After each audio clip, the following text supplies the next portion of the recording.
FIFA world cup 2026 round of 32 का मुकाबला number 2, match number 2, Brazil versus Japan. एक बड़ा मुकाबला, एक बेहतरीन मुकाबला, दो शानदार टीम्स।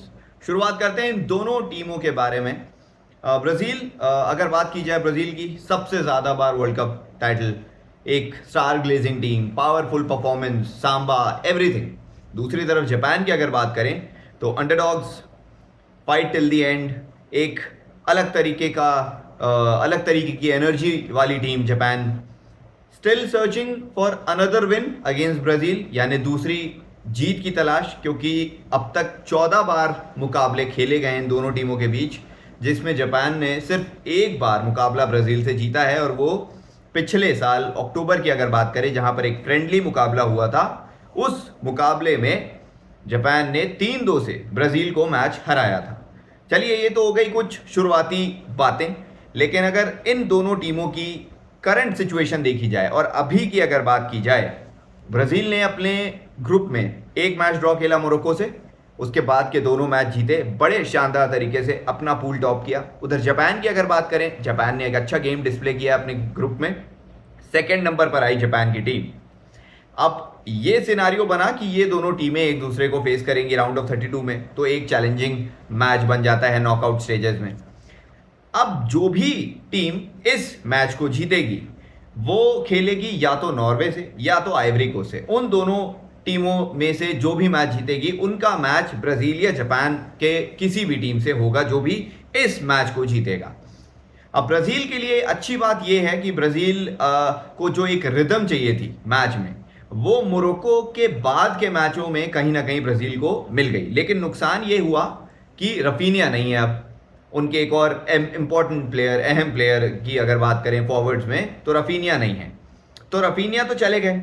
अब लेकिन ब्राजील को ये है कि क्या ब्राजील फिर से अपना फॉर्मेशन बदलेगा, नहीं बदलेगा। भाई, कार्लो एंचेलोटी इस तरीके के मैनेजर हैं कि वो किसी दूसरे मैनेजर की अगर बात करें या फिर किसी दूसरे टीमों की बात करें, तो अपनी टैक्टिक्स और अपनी चीजें उनके दिमाग में घुसने नहीं देते।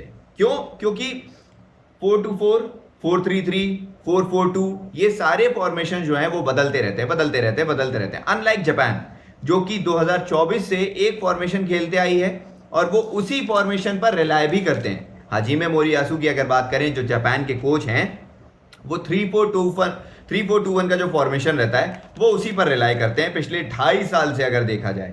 तो कहीं ना कहीं सबको पता है कि जापान इस तैयारी से आने वाली है, भले वो ब्राजील हो कोई और टीम हो, सेम फॉर्मेशन रहेगा, ज़्यादा उसमें उसकी बात नहीं है। अब ब्राजील ने अपने 3 मुकाबलों में टोटल शॉट्स लगाए हैं 28, जिसमें गोल आए हैं 7। तो मतलब एक बैलेंसिंग तो इक्वेशन की बात नहीं होगी, बट सो की बात होगी। मतलब ये रिकॉर्ड जो है उनके लिहाज से बहुत ज़्यादा अच्छा तो नहीं है कि भाई ब्राज़ील जिस स्टैंडर्ड की टीम है, जिस स्टैंडर्ड का फुटबॉल रहा है, हो सकता है उस स्टैंडर्ड की फुटबॉल शायद अभी तक ब्राज़ील ने दिखाई नहीं, तभी 28 शॉट्स में 7 गोल्स हैं। लेकिन फिनिशिंग क्लिनिकल रही है उतनी, जितने भी प्रॉपर उन्होंने अटेम्प्ट लिए हैं। साथ ही साथ बात अगर फ्री फ्लूइड फुटबॉल की करें, तो ब्राज़ील वो करने में शायद अभी तक कामयाब रहा है। और बात अगर जापान के अगेंस्ट भी करें, तो उन्हें यही चीज़ दोहरानी है, ना कि इस मैच को लाइटली लेना है। क्योंकि जापान ऐसी टीम है जिसने जर्मनी को मारा है, स्पेन को भी मारा है, भले फ्रेंडली हो, ब्राज़ील को भी हराया है।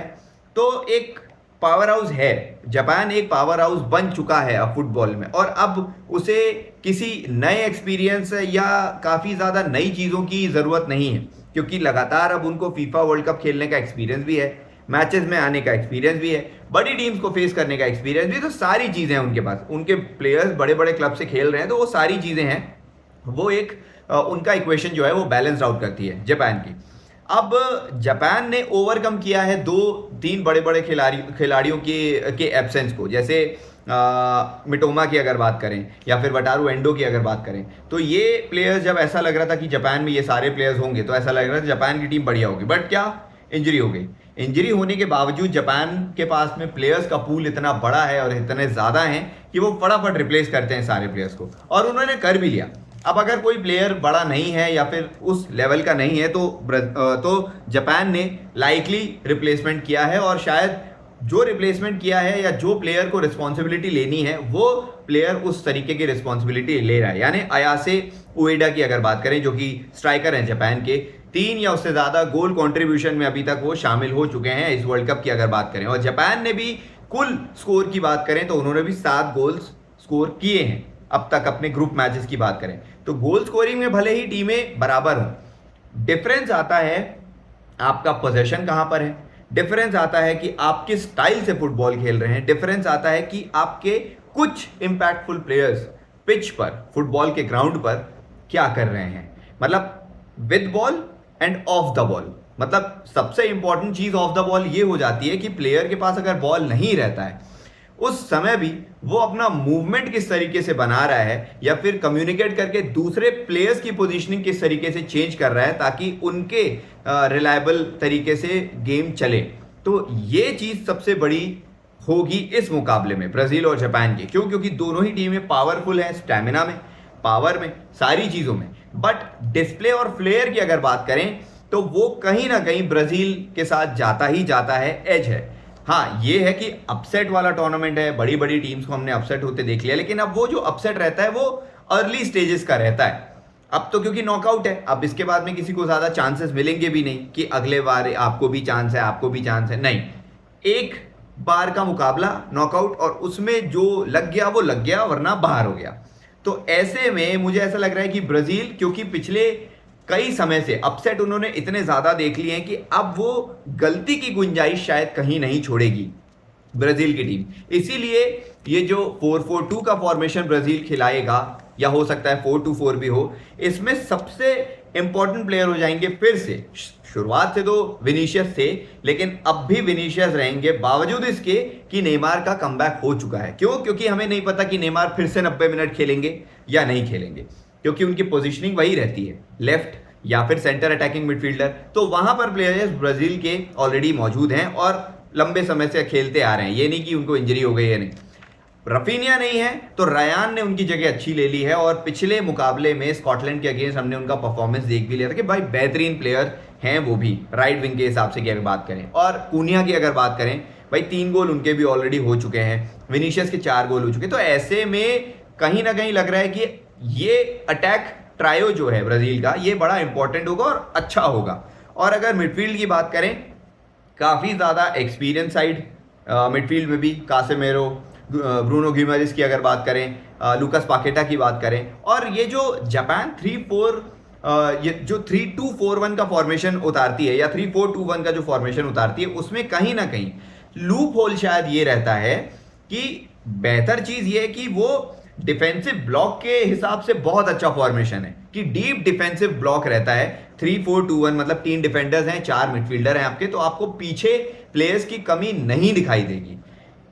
मतलब सेम टाइम पे एक चीज लेकिन ये होगी कि इतने ज्यादा प्लेयर्स पीछे रहते हैं कि काउंटर अटैक के चांस शायद लिमिटेड रहते हैं, और जब लिमिटेड रहते हैं तो क्या वो काउंटर अटैक पूरी तरीके से सक्सेसफुल हो पाता है या नहीं, उसके ऊपर सबसे बड़ा डाउट रहता है। अब काउंटर अटैक रनिंग अलग होता है, काउंटर अटैक एग्जीक्यूशन दूसरी चीज होती है कि भाई काउंटर अटैक के लिए बंदा दौड़ तो गया, साथ में एक और बंदा दौड़ गया, लेकिन क्या उस चीज को वो पूरी तरीके से एग्जीक्यूट कर पाए या नहीं, वो एक और चीज है जो इस मुकाबले में देखनी होगी अगेंस्ट ब्राजील, जो जापान का फॉर्मेशन है। उधर अगर इंटेंस गेम की बात करें ब्राजील की, तो ब्राजील एक फ्री फ्लूइड फॉर्मेशन उतारेगी, और उसी फॉर्मेशन में मुझे लगता है कि गोल स्कोर होंगे ओपन प्ले से। जिस तरीके की लिथैलिटी विनीशियस के पास में है, और जिस तरीके के लॉन्ग रेंज शॉट लुकास पाकेटा ले सकते हैं, इवन कुनिया ले सकते हैं, एक बोलते हैं ना कि भाई थ्रेट और अचानक से पैनिक सिचुएशन क्रिएट करने वाले प्लेयर्स ये ही हैं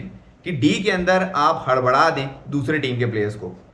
तो कहीं ना कहीं ऑल एंड ऑल एक 60-40 वाला मतलब एक रेशियो लग रहा है इस गेम में। तो मुझे ऐसा लगता है कि ब्राजील के पास में एज है, और अगर यहाँ पे ब्राजील के पास एज है तो आने वाला मैच जो है मतलब वो कंपैरेटिवली एक इजी मैच हो सकता है दोनों टीमों के लिहाज से। अगर ब्राजील के लिहाज से बात की जाए, खास तौर पे ब्राजील के, अगर जापान पहुंचती है तो बराबर का ही होगा वो मैच, क्योंकि नॉर्वे और आइवरी कोस्ट वाली टीम रहेगी, लेकिन ब्राजील रहेगी अगर, तो उनको एज है। बट उसके लिए ये है कि ब्राजील को यहाँ से निकलना होगा। एक और बड़ी बात यह भी है कि ब्राज़ील क्योंकि 5 बार की वर्ल्ड कप चैंपियन है, वर्ल्ड कप टाइटल होल्डर्स हैं, और जापान की अगर बात करें तो जापान 5वीं बार अपने नॉकआउट फेज में पहुंची है।